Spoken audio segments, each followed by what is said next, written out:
को सुरक्षित हाथों में देखना चाहते हैं और विदेशी दखलंदाजी से चिंतित हैं। इधर यूनुस सेना प्रमुख को पद से हटाकर सत्ता में बने रहने की चालें चल रहे हैं। सवाल यह कि बांग्लादेश में अब आगे क्या होगा?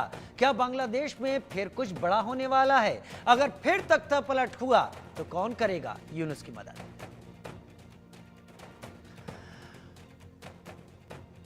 तो बांग्लादेश के जनरल उन्होंने साफ यहां पर कहा कि कौन इस पे क्या करेगा, किस तरीके की स्थिति होगी। जनरल वकारुज्जमा साफ कहते दिखाई पड़ रहे हैं कि अब ज्यादा इंतजार नहीं सहन होता, क्योंकि अब जरूरत है देश में चुनाव की, जिससे देश अपना मुस्तकबिल, अपनी सरकार को खुद चुन सके।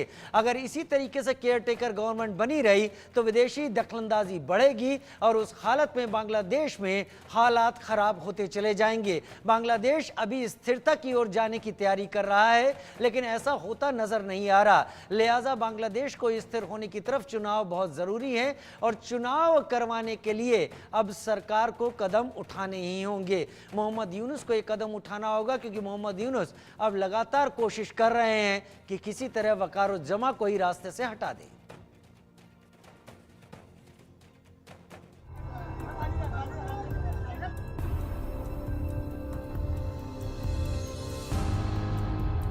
बांग्लादेश में आर्मी चीफ और मोहम्मद यूनुस में ठनी नहीं चलेगी। सत्ता में बने रहने की यूनुस की चालाकी, अमेरिका और चीन की कठपुतली, यूनुस को सीधी चुनौती।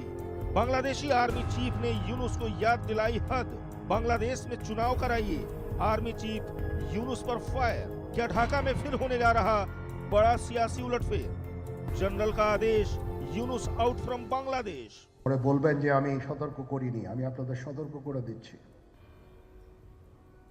আপনারা যদি নিজেদের মধ্যে ভেদাভেদ ভুলে একসাথে কাজ না করতে পারেন, নিজেরা যদি কাদা ছোড়াছুড়ি করেন, মারামারি কাটাকাটি করেন, এই দেশ এবং জাতির স্বাধীনতা সার্বভৌমত্ব বিপন্ন হবে। আমি আজকে বলে দিলাম, नाइले आपनारा बोलबेन जे आमी। बांग्लादेश में राजनीतिक संकट फिर गहरा गया है। शेख हसीना के खिलाफ आंदोलन करने वाले छात्रों ने सेना प्रमुख वकारुज्जमान के ऊपर अवामी लीग को फिर से सत्ता में लाने की कोशिश का आरोप लगाया है।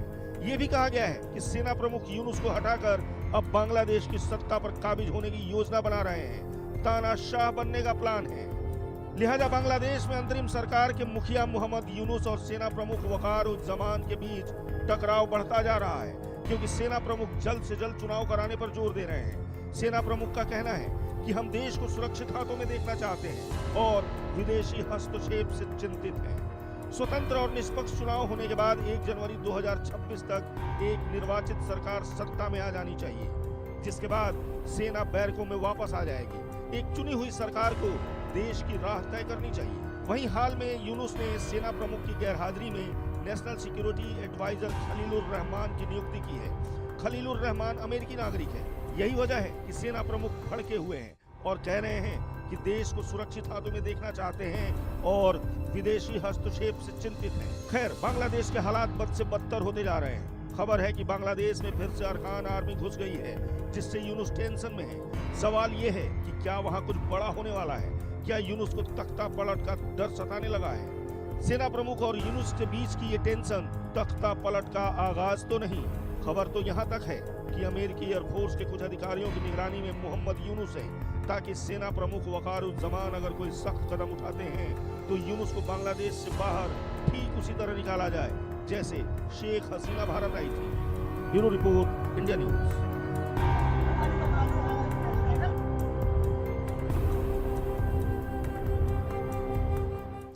जनरल वकारुज्जमा साहब कह चुके हैं कि अब बाहर का दखल बंद होना चाहिए, एक चुनी हुई सरकार आनी चाहिए। देश को खतरनाक हालात में हम नहीं देख सकते हैं। यही जनरल वकारुज्जमा थे जो हालात बिगड़ रहे थे तब शुरू में यूनुस के साथ थे, लेकिन अब यूनुस को लगता है कि जनरल वकारुज्जमा ही उनके रास्ते का सबसे बड़ी रुकावट के तौर पर सामने है। लेकिन बड़ी खबर इस वक्त इस बीच आ रही है, बांग्लादेश के अंदर अराकान आर्मी घुस गई है। म्यांमार की अराकान आर्मी ने बांग्लादेश के अंदर घुसपैठ की है। 10 किलोमीटर अंदर तक म्यांमार की अराकान आर्मी रखाइन स्टेट पार करके बांग्लादेश के अंदर घुस गई है। यूनुस की सेना अराकान आर्मी को रोकने में फेल हो गई है।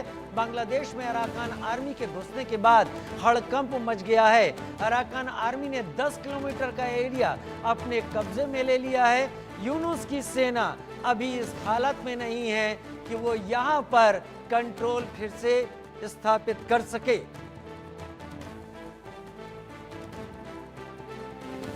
दो खास मेहमान मेरे साथ इस वक्त जुड़ गए हैं। शोएब चौधरी, वरिष्ठ पत्रकार, बांग्लादेश से मेरे साथ इस वक्त ब्लिट्स के एडिटर के तौर पर जुड़ गए हैं। बहुत स्वागत है आपका। और wing commander retired Praful Bakshi, defence expert के तौर पर मेरे साथ जुड़ गए। बहुत स्वागत है विंग कमांडर आपका, क्योंकि आपके एनालिसिस कई बार हमको सच्चाई के और करीब लाते हैं। लेकिन पहले शोएब चौधरी, मैं आपका रुख करता हूँ। शोएब चौधरी, आप एक बार नहीं कई बार पहले भी हमारे साथ डिस्कशन में कह चुके हैं कि वकारुज्जमा पहली गलतियां कर चुके हैं मोहम्मद यूनुस को बाई देकर। अब वकारुज्जमा साफ कह रहे हैं कि अब वो हालात बिगड़ते नहीं देख सकते हैं। क्या एक बार वकारुज्जमा इस हालत में हैं कि चीजों को रिवर्स कर पाएं? और दूसरा, अगर वो कुछ ऐसा करते हैं तो बांग्लादेश में यूनुस के साथ टकराव किस हद तक जा सकता है? शोएब चौधरी। बहुत बहुत धन्यवाद राजीव शर्मा भाई। देखिए, वकारुज्जमान साहब ने कल